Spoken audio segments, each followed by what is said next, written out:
Hello दोस्तों, मैं वीरजू कुमार आप सभी लोगों को आपके अपने YouTube channel MLTP study point में स्वागत करता हूं। दोस्तों, आज की वीडियो में आज के मैथमेटिक्स का सलूशन देखेंगे दोस्तों। तो चलिए दोस्तों, वीडियो स्टार्ट करते हैं। पहला क्वेश्चन है आपका, एक कक्षा के बच्चों में समान संख्या में मुफ्त नोटबुक बांटी गई थी। प्रत्येक बच्चों को मिली नोटबुक की संख्या बच्चों की कुल संख्या का 8वां भाग था। यदि बच्चों की संख्या आधी होती तो प्रत्येक बच्चे को 16 नोटबुक मिलती, तो कुल कितनी नोटबुक बांटी गई। तो देखिए दोस्तों, माना बच्चों की संख्या वो है x है, तो प्रत्येक बच्चे को जो मिली नोटबुकों की संख्या कितना हो जाएगा, क्या कह रहा है, कुल संख्या का 8वां भाग है तो x/8। तो टोटल नोटबुकों की संख्या कितना हो जाएगी, x गुने x/8 बराबर कितना हो जाएगा, x² 8। उसके बाद क्या कह रहा है, यदि बच्चों की संख्या आधी होती तो प्रत्येक बच्चों को 16 नोटबुक मिलता। तो टोटल इसमें नोटबुकों की संख्या फिर कितना हो जाएगा, x/2 और गुने 16 मिल रहा है तो गुने 16 और दोनों को बराबर कर दीजिए। x² 8 बराबर x/2 और गुने 16। तो ये हो जाएगा आपका x से x² कट जाएगा और ये 2 चौक 8, x बराबर कितना आ गया 64। तो x बराबर क्या माने थे, माना बच्चों की संख्या जो है वो आपका x है, तो x बराबर तो क्या रहा है, कुल नोटबुकों की संख्या कितना बांटा गया। तो नोटबुकों की संख्या प्रत्येक बच्चों को कितना मिला, जितना संख्या था उसका 8वां भाग। तो कितना टोटल संख्या 64 निकल गया बच्चों की संख्या, तो उसका 8वां भाग ही जो नोटबुकों की संख्या प्रत्येक बच्चों को दिया गया, तो इसमें 8 से भाग दे दीजिए। ये आ गया आपका जो टोटल नोटबुकों की संख्या प्रत्येक बच्चे को मिला था वो 8 मिला था। तो टोटल बच्चा आपका 64 निकल गया और प्रत्येक बच्चे को मतलब क्या कह रहा है, 8वां भाग मिला था नोटबुकों की संख्या। तो 64 टोटल बच्चा है तो प्रत्येक को कितना 8वां भाग, 64 का 8वां भाग हो जाएगा आपका 8। तो इसको 8 से गुना कर दीजिए तो आपका आ जाएगा 512। 64 को 8 से गुना करिएगा तो 512 आ जाएगा। ऑप्शन डी आपका सही है। अब अगला क्वेश्चन देखते हैं। अगला क्वेश्चन क्या कह रहा है, किसी स्कूल में 8 अध्यापकों का औसत आयु 40 वर्ष है। एक अध्यापक जिनकी आयु 55 वर्ष है उनका देहांत हो जाता है तथा उनके स्थान पे जो है 39 वर्ष की आयु वाला अध्यापक भर्ती किया जाता है। अब अध्यापकों की औसत आयु क्या होगी। तो देखिए इसको कैसे सॉल्व करते हैं। क्या कह रहा है, किसी स्कूल में 8 अध्यापक का औसत कितना है 40 वर्ष है, तो टोटल आयु कितना हो जाएगा, टोटल आयु बराबर हो जाएगा, संख्या 8 है और प्रत्येक 40 औसत 40 इसका है तो 8 चौको 32 यानी 320। अब क्या कह रहा है, जो एक अध्यापक था जो 55 वर्ष की आयु वाला था उनका देहांत हो जाता है, तो 320 जो 55 वाला था वो घटा दीजिए क्योंकि वो मर गए हैं तो उनका तो एज घट ही जाएगा, तथा उसके स्थान पर जो है 39 वर्ष वाला जो आयु वाला जब था वो अध्यापक आया है, तो इसमें 39 वर्ष वाला ऐड हो जाएगा क्योंकि 55 वर्ष वाला मर गया इसीलिए इसको घटा लिए और ये 39 वर्ष वाला आया है इसीलिए इसको जोड़ लिया और टोटल संख्या तो उतना ही रह गया क्योंकि एक आया और एक गया। तो इसको घटाइए कितना हो जाएगा 320 और ये हो जाएगा 16 माइनस 16, 320 और ये दोनों को घटाइएगा तो -16 हो जाएगा, -16/8 तो 304/8 तो 8 तारीख 24 और 24 अच्छा 8 8 64। तो आपका आ जाएगा ऑप्शन सी 38 सही हो जाएगा। अगला क्वेश्चन देखिए, दो मित्र किसी व्यापार में 1500 और 2500 पूंजी निवेश करते हुए व्यापार में 800 रुपये का लाभ करते हैं। यदि लाभ का आधा भाग आपस में बराबर बराबर में बांट लेते हैं तथा आधा भाग जो पूंजी के अनुपात में बांटते हैं, आधा भाग जो बचा वो पूंजी के अनुपात में बांटते हैं, तो प्रत्येक को कितना कितना मिलेगा। तो देखिए पहले जो है 800 लाभ होता है, तो 800 लाभ होता है, दो मित्र मान लीजिए एक ए है और एक बी है, तो ये क्या किया पहले आधा टोटल जो लाभ था 800 और क्या कह रहा है कि उसमें से आधा भाग को आपस में बराबर में बांट लिया, तो 200 ये ले लिया बांट लिया, 200 ये ले लिया और 200 ये ले लिया, तो इसमें से बच गया कितना अब 400। अब क्या कह रहा है, 400 जो बचा उसको पूंजी के अनुपात में, तो पूंजी जिस अनुपात में लगाया उस अनुपात में बांटना है, तो पूंजी 1500 लगाया और 2500 लगाया, तो दोनों ए और बी का अनुपात कितना हो जाएगा 1500 और अनुपात 2500। तो ये कट जाएगा, 3 × 5 = 15 और 5 × 25 3:5 में। तो क्या कह रहा है अब, तो प्रत्येक को कितना मिलेगा, तो 3:5 में है और टोटल कितना है 400। तो इसमें 8 से भाग दीजिए, 5 × 3 = 8 और पहला का आपका निकल जाएगा 1500 जिसका पूंजी है उसका 3, तो 8 × 5 = 40, यानी ये 400 में 150 रुपया 1500 जो लगाया उसका हो गया और 400 में 150 रुपया अगर इसका हो गया तो कितना बचा, 250 रुपया जो हो वो बी का, यानी 25 से जो पूंजी लगाया उसका हो गया। तो पहले 200 रुपया तो आधा करके ये बांट लिया था, अब जो है वो 150 रुपया जो 400 में पूंजी के अनुपात में बांटा तो 150 रुपया ए के हिस्से में आया और 250 रुपया बी के हिस्से में आया। तो 150 रुपया इसमें जोड़ दीजिए और 250 रुपया इसमें जोड़ दीजिए, तो कितना आ जाएगा, एक का आ जाएगा 350 और एक का आ जाएगा 450। ऑप्शन सी आपका सही हो जाएगा। तो ये पूंजी के अनुपात में आ गया इस तरह से। अब अगला क्वेश्चन देखते हैं। अगला क्वेश्चन क्या कह रहा है, ए और बी किसी कार्य को क्रमशः 45 दिनों और 40 दिनों में पूरा करते हैं। वह मिलकर कार्य का शुभारंभ करते हैं, किंतु कुछ दिनों के बाद एक कार्य करना छोड़ देता है तथा बचे हुए कार्य को बी अकेले 23 दिन में पूरा करता है। तो कितने दिनों के बाद एक कार्य छोड़ देता है। तो देखिए दोस्तों, मान लीजिए माना ए x दिनों तक कार्य किया, तो ए x दिनों तक कार्य किया तो बी कितना हो जाएगा x + 23। वो कहिए क्यों, तो देखिए क्या कह रहा है, जो बच जाता है कार्य वो 23 दिनों में पूरा करता है, उसके बाद मतलब उसको 23 दिन और करना पड़ता है। तो x जितना दिन किया उससे 23 दिन से ज़्यादा लगता है, इसीलिए बी हो गया x। और x कितना दिन में करता है 45 दिन में प्लस, और y कितना दिन में बी कितना दिन में करता है, सॉरी ए जो है वो 45 दिन में करता है और बी करता है आपका x + 23 बट्टा कितना 40 दिन में बराबर 1। तो इस दोनों का लघुत्तम लीजिए तो आ जाएगा आपका 360, 45 8x और प्लस हो जाएगा ये 9x प्लस 9 × 3 = 27 और 9 दूनी 18 2 20, यानी आ जाएगा आपका 207 बराबर 360। 9 8 17x बराबर कितना हो जाएगा 360 और माइनस में ये 207 इधर प्लस में है तो इधर माइनस में 207। तो आपका कितना आ जाएगा 17x बराबर 153। 17x बराबर कितना आ गया 153। तो x बराबर क्या हो जाएगा 153 बट्टा 17, 17 × 9 = 53 से x बराबर आ गया आपका 9। तो ये 9 दिन करके छोड़ देता है, ऑप्शन सी आपका सही हो जाएगा। अब अगला क्वेश्चन देखते हैं। दी गई गुणोत्तर श्रेणी में 10वां पद ज्ञात करें। तो देखिए इसमें आपका गुणोत्तर श्रेणी को tn से दर्शाते हैं। tn बराबर होता है आपका, फार्मूला होता है a × r⁴n-1। तो पहला पद क्या हो गया a जहाँ हो गया आपका पहला पद, तो a बराबर आपका गया 3 और r बराबर हो गया b/a, r बराबर हो गया b/a। तो b कितना है 6 और a कितना है 3, तो r बराबर हो जाएगा 2 और n बराबर हो गया ये जो दिया हुआ पदों की कितने 10वां पद कह रहा है पदों की संख्या, n बराबर हो गया आपका 10। तो अब इससे फार्मूला पर बैठाइए tn बराबर a कितना है 3 और उसके बाद r कितना है 2 और 2 पर पावर n कितना है 10 - 1 यानी 9। तो 3 गुने 2 पर पावर 9, तो 2 पे पावर 9 करिएगा तो 3 गुने 512 आएगा। 2 को 9 बार गुना करिएगा तो 512 आएगा। और ये इसको गुना करिए 512 गुने 3 कितना हो जाएगा 1536। ऑप्शन सी आपका सही हो जाएगा।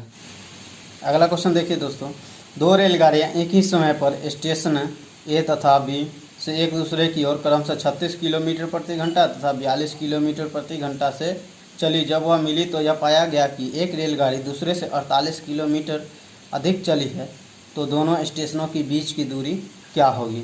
तो देखिए इसको कैसे बनाते हैं दोस्तों, जो अधिक रफ्तार वाली ट्रेन जो है धीमी रफ्तार से 6 किलोमीटर अधिक दूरी तय करती हैं, क्योंकि इसका जो है 6 किलोमीटर प्रति घंटा रफ्तार ज़्यादा है और टोटल कितना 48 किलोमीटर अधिक दूरी तय करती है। तो इसका निकाल लीजिए।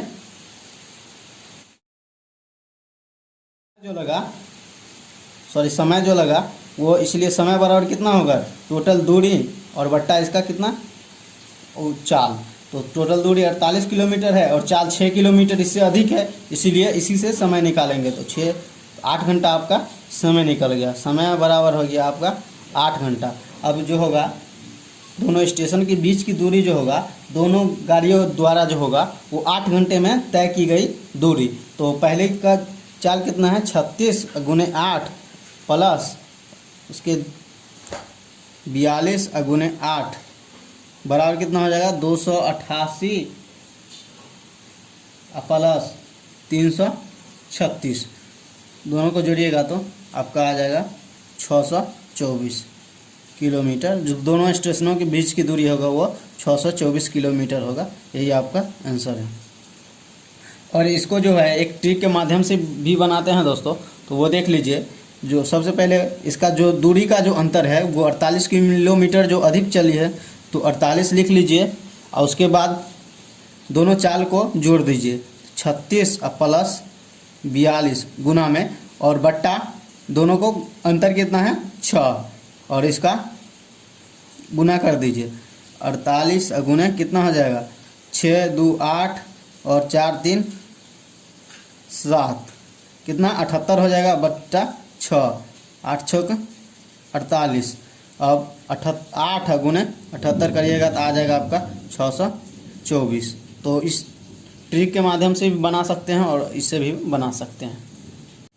अगला क्वेश्चन देखिए, 5/8 में कितने 1/24 हैं। ये क्वेश्चन पहले भी बताए हुए हैं दोस्तों। तो देखिए इसको कैसे बनाते हैं। पहले 5/8 लिख लीजिए और इसमें 1/24 से भाग दीजिए, भागा 1/24। तो 5/8 ये 1 हो जाएगा नीचे और ये हो जाएगा ऊपर में 24। तो 8 से 24 और 5 गुने 3, 5 गुने 3 बराबर 15। आपका ऑप्शन भी सही हो जाएगा। अगला क्वेश्चन देखते हैं। राहुल 70 रुपये वाले शेयर 100 रुपये प्रति शेयर की दर से 2500 रुपये में कुछ शेयर खरीदता है। यहाँ खरीदता होगा दोस्तों, खरीदता है। यदि लाभांश 5% हो तो उसका वार्षिक आय जो है वो कितना होगा। तो देखिए इसको कैसे बनाते हैं दोस्तों। जो 100 रुपये प्रति शेयर खरीदता है तो 2500 रुपये में कितना शेयर खरीदेगा, 2500 और बट्टा 100। तो इसको भाग दीजिए तो आ जाएगा आपका 25। 100 रुपया में 1 शेयर है तो 2500 रुपया में 25 शेयर खरीद लिया। अब क्या कह रहा है, 70 रुपये से वाले शेयर जो है उसे बेचता है, 25 गुने 70, और क्या कह रहा है, तो लाभांश 5% होता है का 5% और बट्टा 100, 25 चौके 100, और यह हो जाएगा आपका 35 दूनी 70 और 2, तो 35 गुने 5 और बट्टा 2 कितना हो जाएगा, 175 बट्टा 2। तो आप इसे काटिएगा तो आ जाएगा 87.5। ऑप्शन डी आपका सही हो जाएगा। यहाँ 5 होगा, 87.5 ऑप्शन डी। अगला क्वेश्चन देखते हैं। एक बेलनाकार बिना ढक्कन के पात्र को बाहर एवं भीतर दोनों ओर पेंट किया जाना है। यदि आधार की त्रिज्या 70 cm है, इसकी ऊंचाई 1.4 मीटर है, तो 3.5 रुपये प्रति 1000 वर्ग cm की दर से पेंटिंग की कीमत क्या होगी। तो देखिए दोस्तों इसको कैसे बनाते हैं। तो पहले बेलन बना लीजिए, बेलन बना लीजिए।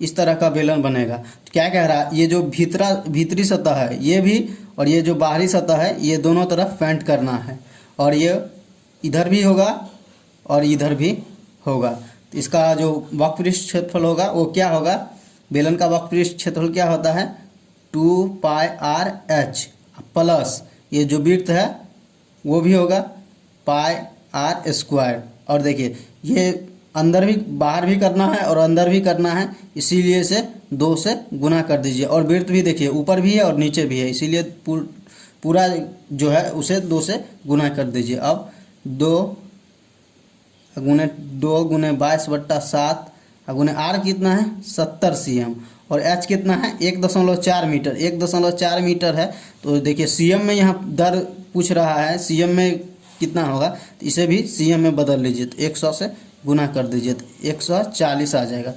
140 प्लस 22/7 गुने फिर आर का मान कितना हो गया 70 गुने 70।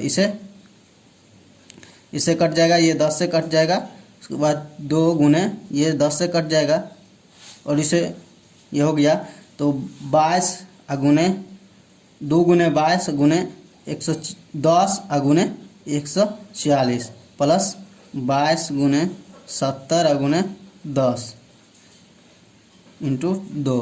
तो देखिए इसको गुना करिएगा तो 616 यानी 61,600 आएगा, क्योंकि 2 शून्य है, इसे गुना करिएगा तो 616 आएगा और ये 2 शून्य है तो ये 2 शून्य इधर आ जाएगा। फिर इसे गुना करिएगा तो 15,400 आएगा। 2 इंटू तो ये दोनों को जोड़िएगा तो 77,000 आएगा। तो ये 77,000 और ये गुना में कितना है 2, 77,000 जो तो 1,54,000 आपका आ जाएगा। जो क्षेत्रफल है वो 1,54,000 आ गया। क्या कह रहा है इतना रुपये प्रति वर्ग सीएम के 1,000 वर्ग सीएम की दर से पेंटिंग की कीमत क्या होगी। तो इसे 3.5 अब बट्टा 1,000 से पूछ रहा है, भाग कर दीजिए तो 1,000 से ये 1,000 कट जाएगा और बच गएगा 154 गुने 3.5। तो इसे दशमलव हटा दीजिए तो ये 10 हो जाएगा, 2 पंचे 10, 7 पाँचे 35 और ये काटिएगा तो ये 77 और 77 गुने कितना 7। जो टोटल जो इसका पेंटिंग की कीमत होगा ये 749 और 749 4 53 यानी 539। ऑप्शन ये आपका सही हो जाएगा। तो देख लीजिए इसमें जो कैसे बनाए हैं फिर से समझ लीजिए। जो बेलन बना लीजिए देखिए, और बेलन का क्या कह रहा है जो बाहर और भीतर दोनों, बाहर भी कह रहा है और भीतर भी कह रहा है। तो बाहर और भीतर दोनों ये कर लिए हैं। उसका क्षेत्रफल जो होता है वक्रपृष्ठ का 2πr/h, तो इसीलिए 2 से गुना किए क्योंकि बाहर और भीतर दोनों कह रहा है और वृत्त ऊपर और नीचे दोनों होता है, इसीलिए इस वृत्त प्लस वृत्त का क्षेत्रफल और जितना दिया हुआ रहता है ये मीटर में दिया है तो इसको सेंटीमीटर में बदल लिए हैं। अब अगला क्वेश्चन देखते हैं। किसी संख्या का 2/3 का 4/3 अगर 200 हो तो संख्या के 4/9 क्या होगा। तो ये तो आसान है। संख्या मान लीजिए x का 2/3 गुने 4 का मतलब होता है गुना 4/3 बराबर कितना है 200। तो इसे काटिए 50 चौके 200 ये 25 तो 25 और गुने 9, 25 और गुने 9 बराबर 225। तो क्या कह रहा है 225 का कितना 4/9 गुना क्या होगा 4 और इसे काटिए 9 से कट जाएगा आपका 25, 25 और चौके 100। आपका ऑप्शन भी सही। अगला क्वेश्चन देखते हैं। 4.5% की दर से 4 वर्ष और 6 महीना में 2400 रुपये पर प्राप्त होने वाली साधारण ब्याज की गणना करें। तो कितना मूलधन कितना है 2400 गुने दर है आपका 4.5% और समय कितना है ये हो गया 4 वर्ष 6 महीना तो 4.5 यानी 9/2 ईयर और हो गया आपका। और बट्टा में हो जाता है मूलधन गुने दर गुने समय बट्टा 100। ये दशमलव हटा दीजिए 100 और 9/2 है तो नीचे आ जाएगा, ये 2 नीचे आ जाएगा। तो इसे काटिए, ये 2 से कट गया और ये 12 दूनी 24, ये 2 पंचे 10 और 9 पंचे 45, ये 2 छक 12। तो कितना हो गया 6 गुने 9 गुने 9 तो 9 कितना होता है 81 गुने 6, 6 8 चौक 48, 486 आपका उत्तर हो जाएगा।